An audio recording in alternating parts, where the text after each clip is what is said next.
என்னோட 100 days weight loss சேலஞ்சில் இன்றைக்கி டே 5 காலையில் எழுந்ததும் வெயிட் செக் பண்ணேன். நேற்றும் இன்றைக்கும் வெயிட் எதுவும் சேஞ்ச் ஆகலை, சேம் வெயிட் தான். ஸோ மார்னிங் ஒரு க்ரீன் டீயை போட்டுட்டு ஜிம்முக்கு லீவை போட்டுட்டு பிரேக்ஃபாஸ்ட்டுக்கு வெயிட் பண்ணுறேன். எங்கள் அம்மா சுட சுட இட்லி எடுத்துன்னு வந்தாங்க. இட்லி, சிக்கன் குழம்பு, 3 இட்லிக்கு 300 கிராம் சிக்கன் அள்ளி நம்ம தட்டில் போட்டேன். இது ஃபஸ்ட் ரவுண்ட் தான். 2வது ரவுண்டுக்கு இன்னும் ஒரு 200 கிராம் 300 கிராம் போட்டிருப்பேன்னு நினைக்கிறேன். ஃபுல் ப்ரோட்டீனோட பிரேக்ஃபாஸ்ட் முடிச்சிட்டேன். ஈஸ்டர் விஷஸை நம்ம நண்பர்களுக்கு எல்லாருக்கும் சொல்லிவிட்டு ராஜியோட 9th month சீமந்தத்துக்காக புடவை எடுக்கிறதுக்கு போத்தீஸ் போனோம். போத்தீஸே ஒரு அலசுன்னு அலசிட்டு எதுவுமே பிடிக்கலன்னு சொல்லி நடந்து வந்துட்டா.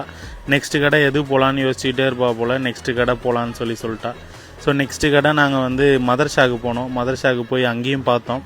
அங்கேயும் பிடிக்கல. காலையில் ஜிம் போகாதனால அவளை எஸ்கலேட்டரில் அனுப்பிட்டு நான் அப்படியே ஸ்டெப்ஸில் ஒரு வாக்கிங்கை போட்டு ஏதோ கொஞ்சம் என்னால் முடிஞ்ச கேலரியை பர்ன் பண்ணிட்டேன் ஸ்டெப்ஸ் மூலியமாக.